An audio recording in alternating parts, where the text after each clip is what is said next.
Hello, guys. This series is pushing me to take my knowledge, take what I know, hi Joe, and taking it to places where I actually haven't taken this knowledge before. You know how we all become, like so comfortable in our rut and our day-to-day way of thinking. And so doing this, hi Simon, is a real challenge for me, because when it first came true that I needed to do this series on the Mystic's Path to Business Success, I just downloaded the titles for each day. And then I was like, okay, so what am I going to talk about, each day? So the title for today was The Dreamer's Dream. And I go like, yeah, what is that, right? So I really had to dive into what do I actually know about this? Who's the one who is dreaming? What are the different kind of dreamers? Hi, Sarah. And hi, Elle. So it is a real challenge to me to do this, and I'm just gonna take a leap of faith, trust that something valuable is going to come out, which I know it will. I mean, it's like I have some things that really matters to me that I want to talk about today. So talking about this being a challenge, right? It's like yesterday, I mentioned that you feel euphoria when you are using your power to create, right? That's when you feel the most euphoria, when you're out there using your power to change the world, like give your world a different shape, right? It's like you're a world builder. And it is not like in the little things like cooking a different meals, but it's about, it's like, so what is the world that you want to create? And like going in there with all the power, all your God creative power, and give that shape to the world. Is like, that's when you feel euphoria. And which is what I'm doing, with the pilgrimage, the retreat that Simon was on. It's like, and this series and the Dragon Academy and, my website update. It's like, what is it that I want to create, right? So what I'm creating, the world I'm creating, is the story I want to live, right? Because we all know that the universe is malleable. I don't actually know how to say that, but it is not stuck in stone, right? It's like the universe is fluid, meaning that it's not rigid, it's not stuck, it is not what's the word I'm looking for? Anyway, the opposite of that you can choose to give it a different shape, right? It's like you can move things around and, give it a different shape, give it a different flavor, give it a different form, which is what storytelling is about. Rigid, yes, but it's more than rigid. I think solid. Solid like a rock is solid. And even a rock is not solid, right? Because it flows over time. So the question here is like, what is the story you want to live? Like, because a dream is a story, a goal is a story, and the mystic genius is also a story that you're living. So rather than thinking about it, it's like, what do I want right now? Because it's like, getting into the instant gratification part, it's like, what do I want right now? Yeah, sure, you want to, increase your income right now. But as a mystic, right? Yes, you got to do the human thing of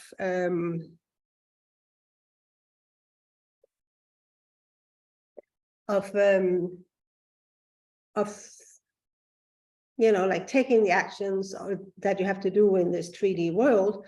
But there's also the other part is like, what are the exact 3D actions? Yes, you're going to make money, you got to brush your teeth and all those things, you still have to do them.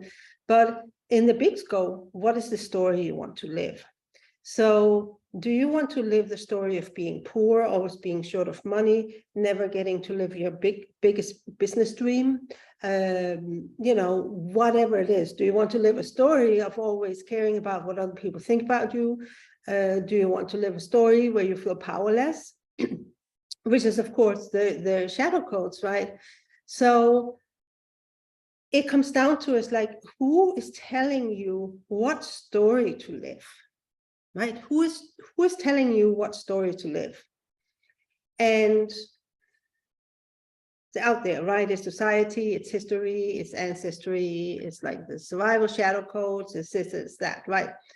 But all of those are codes that has been put into you so that you don't actually have the freedom and you live that story.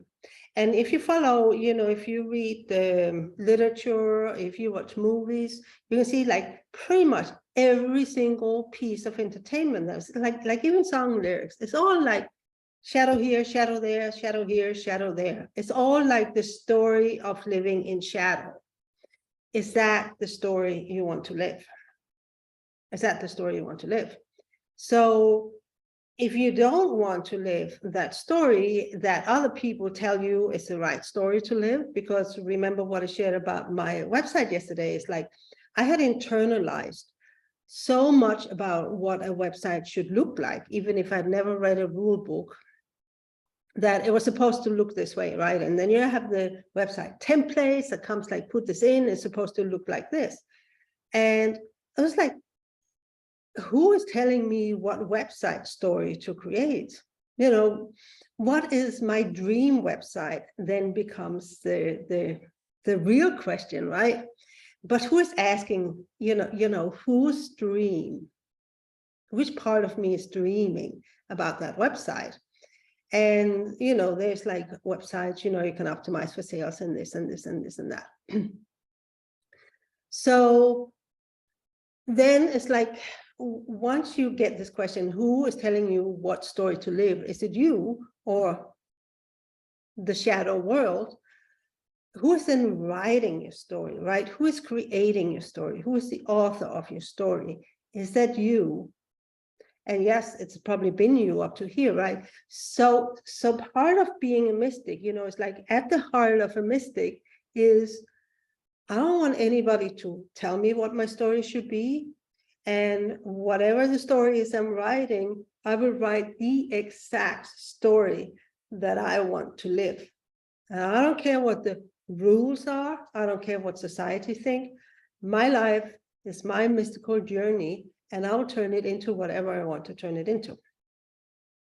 And what you're turning it into is like following the higher truth, right? We talked about the raw codes of the universe are the truth codes, right? Because God equals the creator of the universe, and God uses the chaos codes of, you know, like the raw codes of the universe to create with, like imposing order onto chaos, which is what creating is.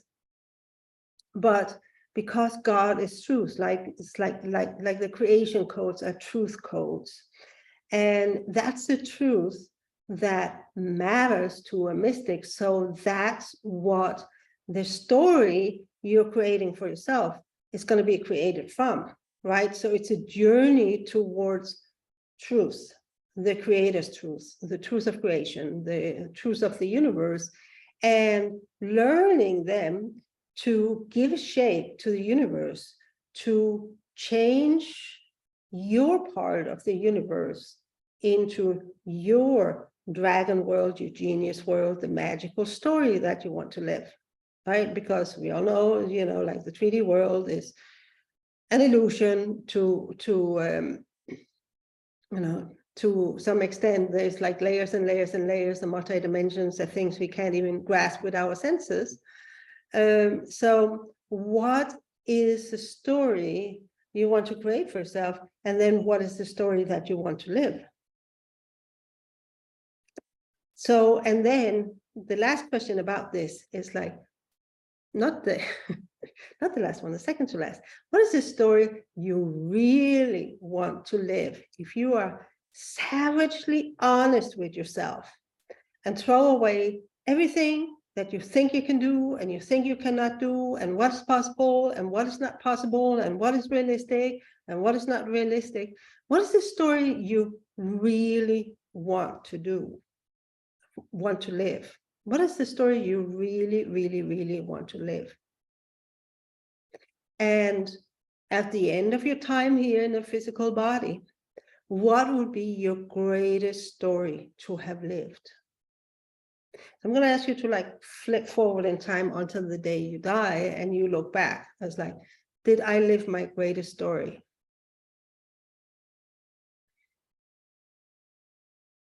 And are you living it? Right? So a mystic's greatest story is the journey to truth.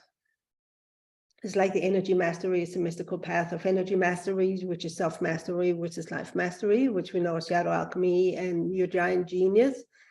And then this is just the beginning, right? It's like shadow alchemy, it's like, just a few months, and then you then the genius starts coming alive in you and you begin to form it into art. And that's what gives you euphoria, because creating your genius art is when you take the raw codes of creation, the chaos codes, and in the expression of it, you are creating genius art, divine art, like truth art, art of truth. It's like big things this year. So the dreamer, who is the dreamer? So there is a magical child, right? If you think of a magical child, it's a child that doesn't have any awareness that, art of truth. Oh, it goes both ways. Truth art made of truth, the art of truth. That's really cool. So the magical child is a child that has not yet understood or grasped the limitation of the human world, of, I would say life on earth, but, it's even more like the human condition, right? So the magical child still knows that he or she is a magician. She can create magic, right? That dreams will come true just because she's dreaming them, right? And there's no limit to what the magical child can see of what's possible to create. Like there are no limits.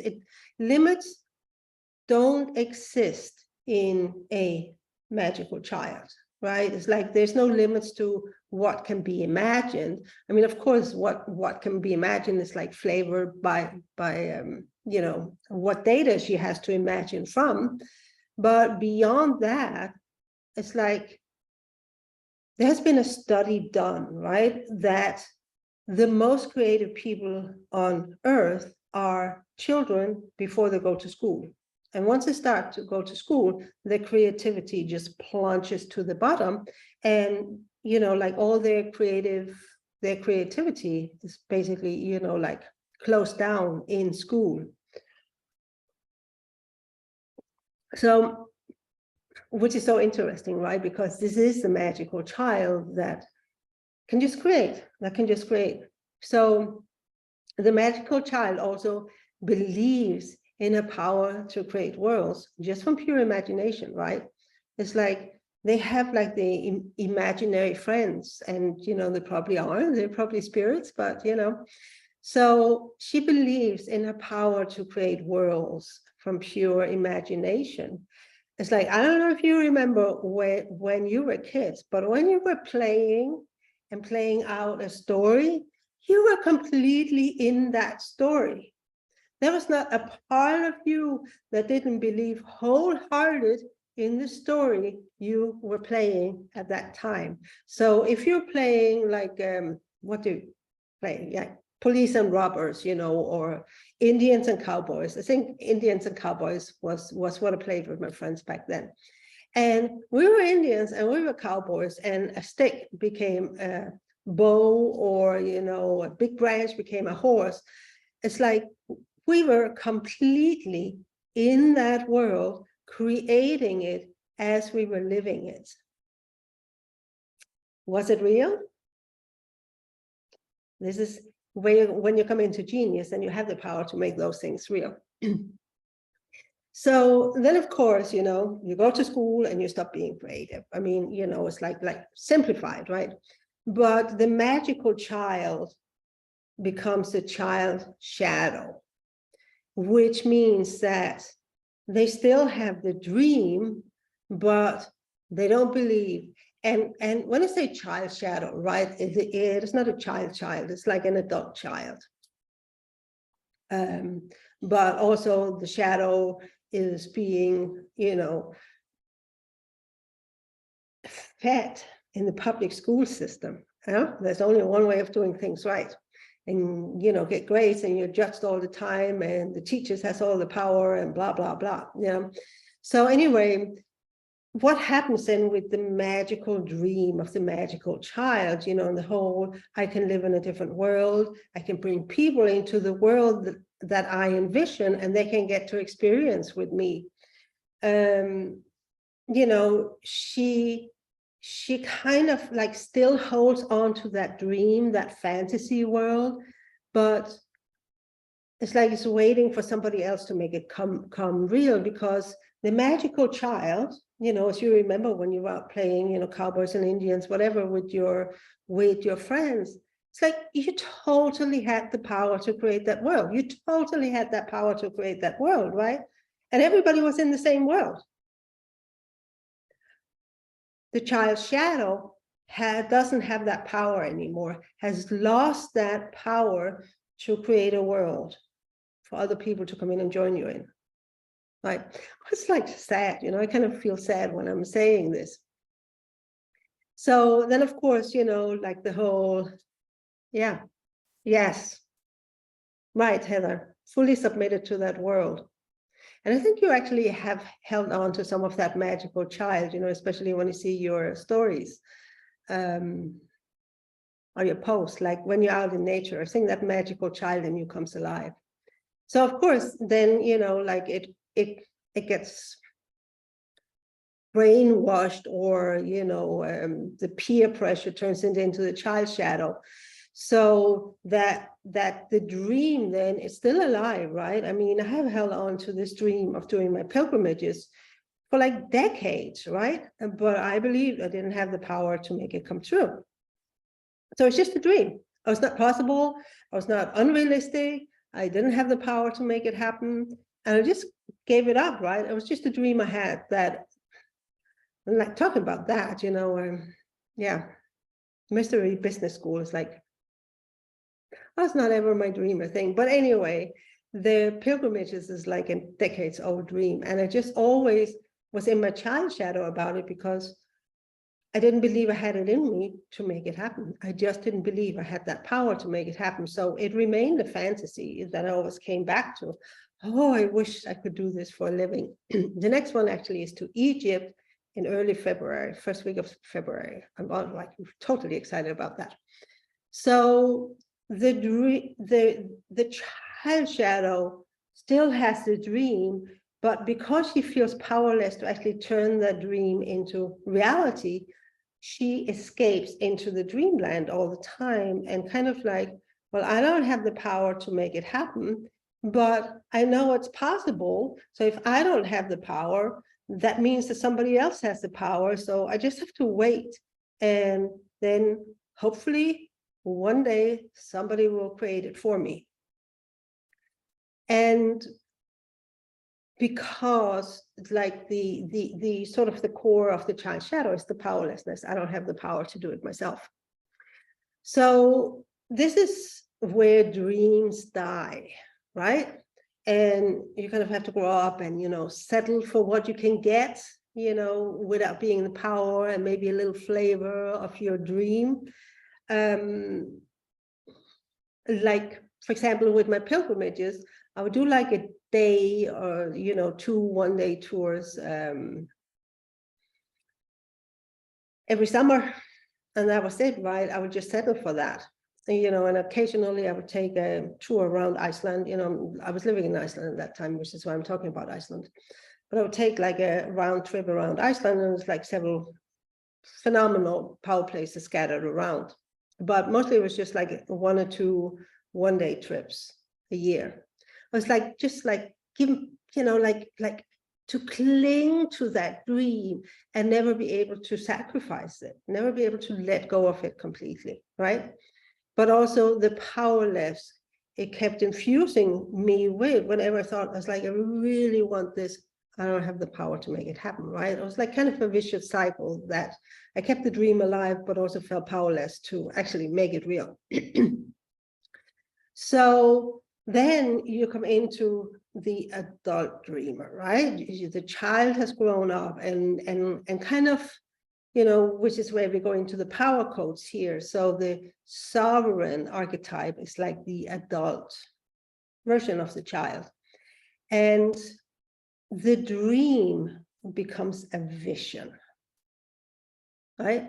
Now it becomes about, I'm the sovereign, I'm the commander of my life, I had the power to make that happen.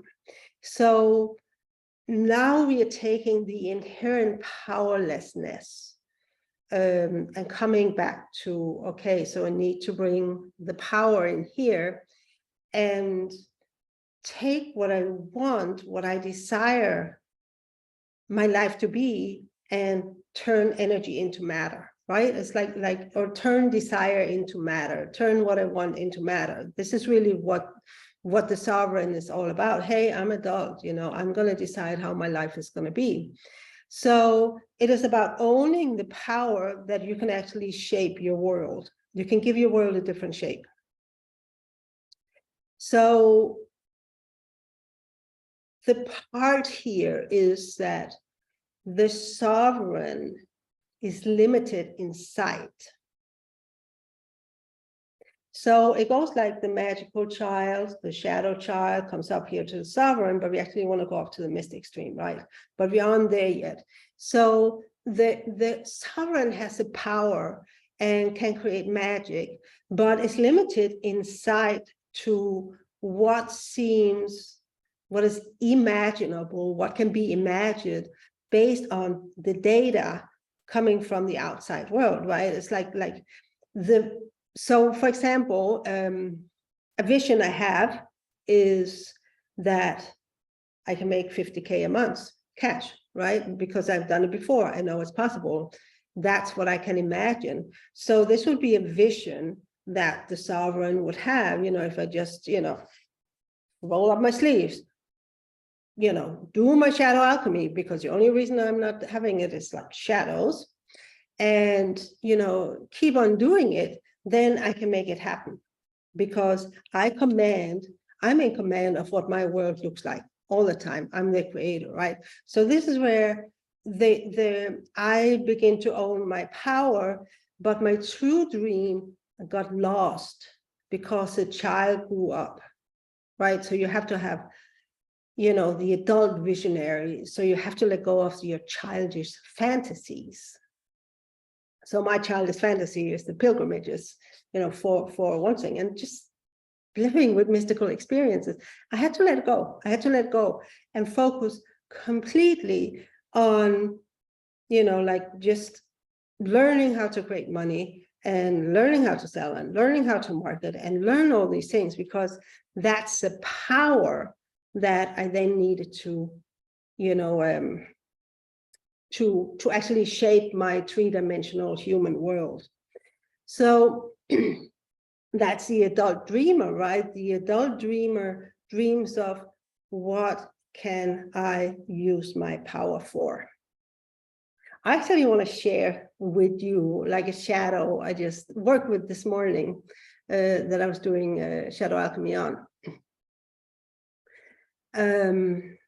Hold on, what was it? Because it's really about this, right?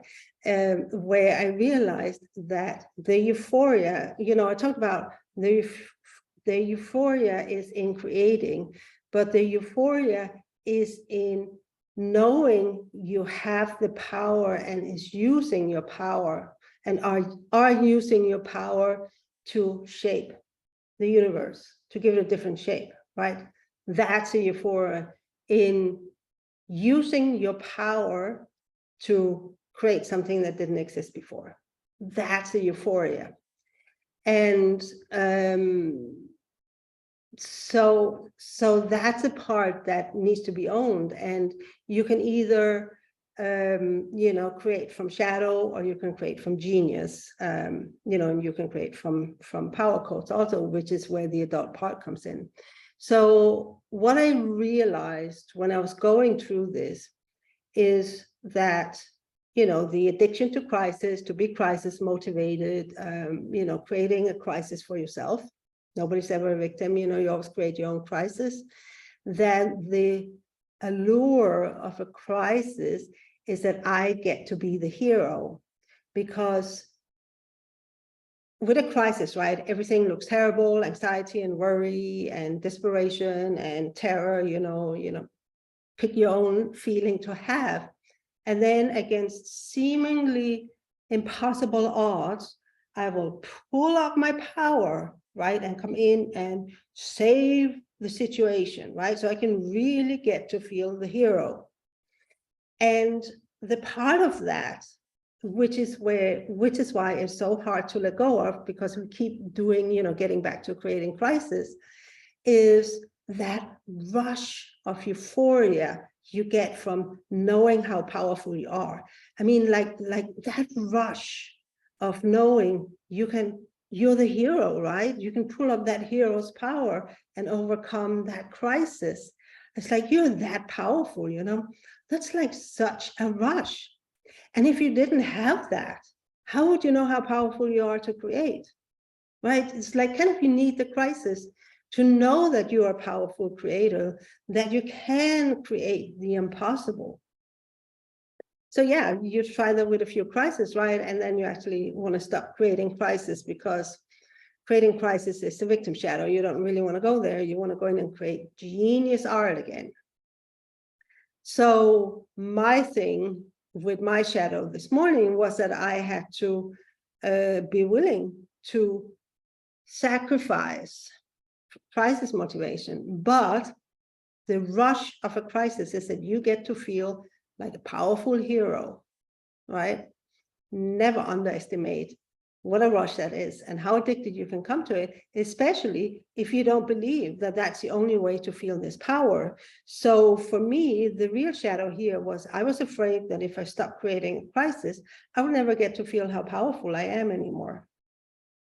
And there's no guarantee, right? So inevitably, shadow says, I will end up feeling powerless if I stop creating crisis.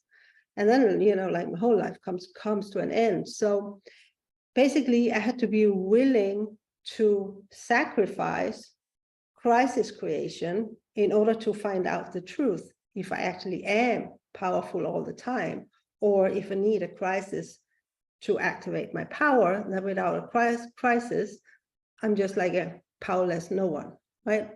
So it is really interesting when you start looking into shadow, that it's distorted shadow, distorted power, but it's still power. Anyway, so this is part of the whole shadow alchemy, to figure this out. And it's like realizing, yes, the power is here all the time, right? And it can always create. It's like I always can create whatever I want to create. It's just what do I want to create? So, and this is, part of how to run a business. You can't just like go in and like do mystical things, right? You have to actually own that power too. So the mystic dreamer is where we're going to the dark and genius archetypes, but I'm not going to focus on that. I'm going to put it into the mystic dreamer, because the dark archetypes don't really do much of anything. They're just kind of there to help process and make our genius codes available to us. So the mystic knows, right? We come back to yesterday's, like, there's more between heaven and earth than what meets the eye. And the mystic has no interest in living in a world where it's all about what meets the eyes, right? It is never going to feel fulfilling to a mystic. Yeah, it's great to make a lot of money, right? But if you just want to make a lot of money, there's a million ways you can do it. That has nothing to do with energy mastery. And, you know, like the multidimensionality of living and creating a business that way.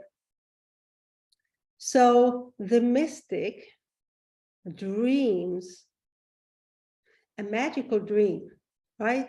The mystic dreams the dreams where everything is possible, just like the magical child, right?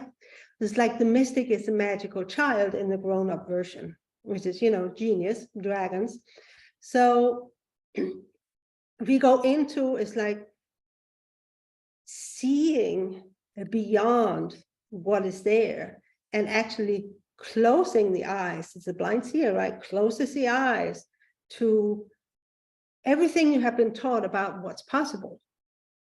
You close your eye to everything that you have been taught what is realistic and what matters is like, and what is possible, right? It's like this, like possible. You close your eyes to what is possible. You just close your eyes. And the mystic goes inside and gets back to, you know, the magical child. I believe in magic. I believe I can create magic. I believe any dream can come true. And I believe everything is possible. And I believe I can create an enchanted world that other people will come and play with me in, right? That's your genius world, that's your dragon business. It's like you create a different world and everybody gets into the world. Now, the difference between the magical child stream and the mystic stream is like the mystic stream has practical implications, right? Because it's going to be turned into a business. And also the mystics, you know, it's an adult, you know, it's not a child anymore. It's an adult, so has more data to work with. And those are data from quantum physics. It's about time is not linear. It's about life is multidimensional. For real, other worlds exist. And also that God creates, and you're a God creator, right? This is who you are supposed to become, like a God creator. And you see that divinity is the act of creating something that didn't exist before. So we're supposed to be like God, right? Meaning we are supposed to go out and create what didn't exist before. Brand new, right? And sees divine possibilities, not human possibilities, but divine possibilities. And you may see them without knowing you're seeing them, right? Because the mystic looks into the dark. A human looks into the light, a mystic looks into the dark. And when I say the dark, for those of you who are not familiar with the dark consciousness, like the dark, think of the dark as the darkness existed when God said, let there be light. So the darkness is like the source of light, right? So the darkness is what created light. So the dark holds the chaos codes of creation in a way that the light doesn't, like light is created from the dark. So the mystic sees into the unseeable, right? You can't see in the dark, so it's unseeable. Now, it doesn't mean that things don't exist. And this is where it really comes down to what is a story you want to create for yourself? What is the story you really want to live? It's a myth maker territory here. And what would be, by the time you die, what would be the greatest story to have ever lived?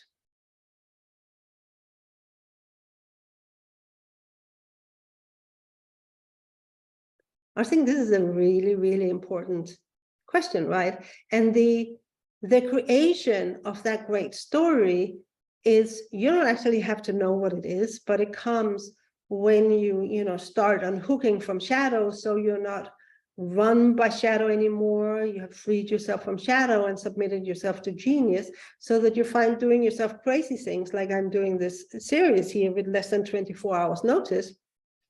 It's just like thrown out there. And I'm like, oh my God, I didn't know I knew all these things, right? It's like I'm like totally, wow, I had never put things together like this before. And really coming back to owning that. I mean, my genius field is métamystique, right? Mystique, mystery, mystic matters to me, and it might be something completely different to you that matters to you, but that's my dream, right? This is like always, always, always been my secret dream. But as the adult dreamer, the sovereign, I couldn't do anything with it because it was not something I could imagine happen. Yeah, it's a great question. It brings stuff up from within and requires me to bat shadow out of the way. All the I'd love to, but I'm plugging from all that content. Yeah. And you've been so brainwashed, again, just the example of my website, that I really had to always come back. It's like, break the rules, break the rules. What is the world I want to create? What do I want people to experience? What is the story I want to bring people into by my content? And that's a greater story I want to live. It's like the world I want to live in, that other people are going to come and play with me in, and they're going to have a marvelous experience. And then they're going to go out, through the portal to their genius world. It's all going to be a lot of fun. So with the mystic streamer, right, it's like in the submission to genius is where you become a God creator. But it's also where the unseeable that the mystic is seeing, this mystic is looking into the dark and seeing the unseeable, is by submission to genius that the unseeable becomes seeable and known, and something you can turn into an actually three-dimensional life experience. Because in the bottom line is that we all want to create like our life, our like day-to-day life, with iPhones and everything, that level, we always want to bring it in. So it's not about disappearing up here in La La Land, because that is the child's shadow, but it's bringing the magical child's true dream, like that ability that I can create magic. I can create a magical world that never existed, and I get other people to hang out with me in that world, and they're gonna love it. They're gonna have the time of their life, right? Just when you were children, playing pretend together. You were totally lost in this world, totally submitted, right? As Heather said. So the real dream that from the magical child got sent back into the dark again, you couldn't see, right? You can't see in the dark, but that's where the mystic's dream is. And only by getting rid of shadow, owning your power, submitting to your genius, is that mystic stream gonna, begin to come back to you as something that is like a little bit here, a little bit there, a little bit there, a little bit there. And your job as a dreamer is taking the dream codes as they come in and just act on them, and have full faith in your genius, because genius knows what it wants to become. Genius will always give you something unimaginable that you never knew, you never even imagined it would be possible. And that dreamer, the mystic dreamer, is the one who has the power to take the magical, like the magical potential of the magical child and actually create something with it. The mystic dreamer is kind of like the adult version of the magical child, if you want to put it like this. So this is why, it's like a mystic's business can't be like just any adult's business, right? Like most businesses, And business success is either all shadow coded or it's all just the adult dreamer. But there's very little of the magical child in it, and there's very little of the mystical of the mystic dreamer. And what you find of the mystic dreamer is often very, very much something that's just like not practical, that can't be turned into practical. So Kati, how to know what to do? Start with Shadow Alchemy Bootcamp, because until you unhook yourself from shadow, yes, only a direction of what you'd love to do. Yes, so that's the one. If you don't know your next action step, don't do it. Don't do anything. It's like you will know. This is something I came across a long time ago, but I always think it's like such a valid advice. You don't have to know anything but the next step, and you don't have to know it until right before you have to take it, right? Between then, you just hang out and have a good time. You know, this is where I believe in magic. Yeah, so just hold the tension on not knowing. Holding tension means that you know you want to create something else. It's like there's a creation waiting to be born in you, that there's something else you want to create, because what you have now is not the life you want to live. And that is gonna, you know, you're constantly up-leveling your life. So for example, just in plain money, I mean, the first time I hit like 6,000, like I had a sale of, I had a $5,000 months or $4,000 months.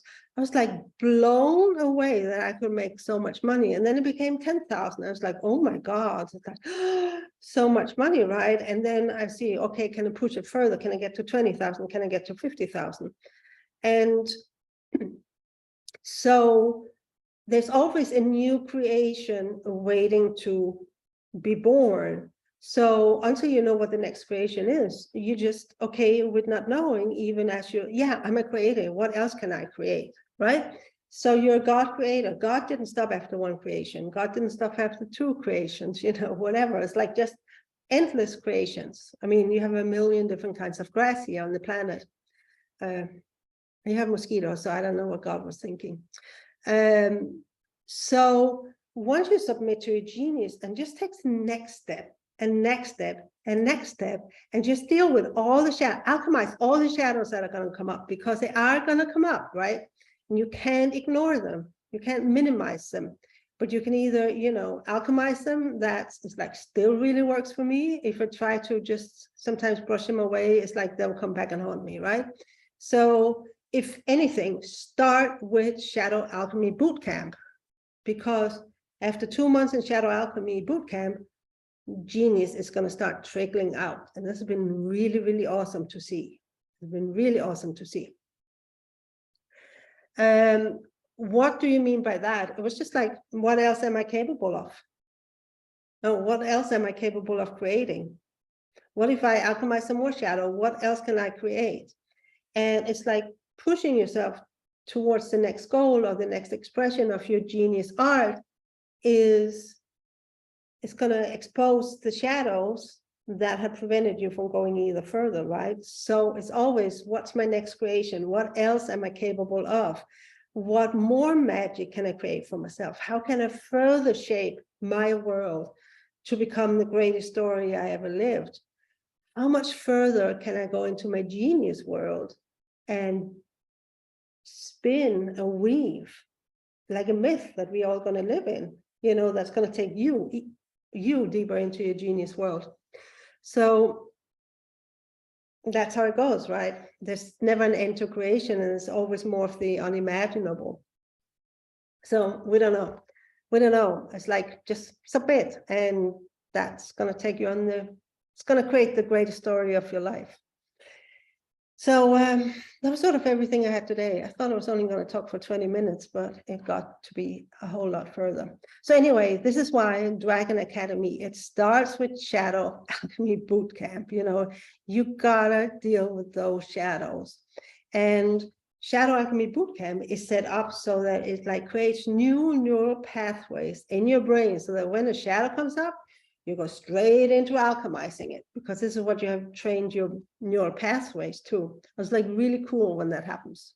It's really cool when you get to that point, right? Because that's when you know that, oh, this is a shadow. Okay, so what am I really afraid of here? What's the story that the shadow is telling me? Oh, okay, yeah, this is bullshit. So what is the archetype? What's the shadow arch? So, okay, that's it. And that's the power. It's like boom, boom, boom, and it's done. I always plan longer for when you speak, you know. Well, most of my live streams are less than an hour now. Sometimes they ended up with like being an hour and a half, almost 2 hours, which is like, that's a long time to listen. So anyway, this is it for today. Tomorrow, well, I'm not quite sure what are we talking about tomorrow, but it's named Trust Truth. So I'm sure there's some awesome codes that are going to want to come true tomorrow. So yeah, I'll see you tomorrow, same time.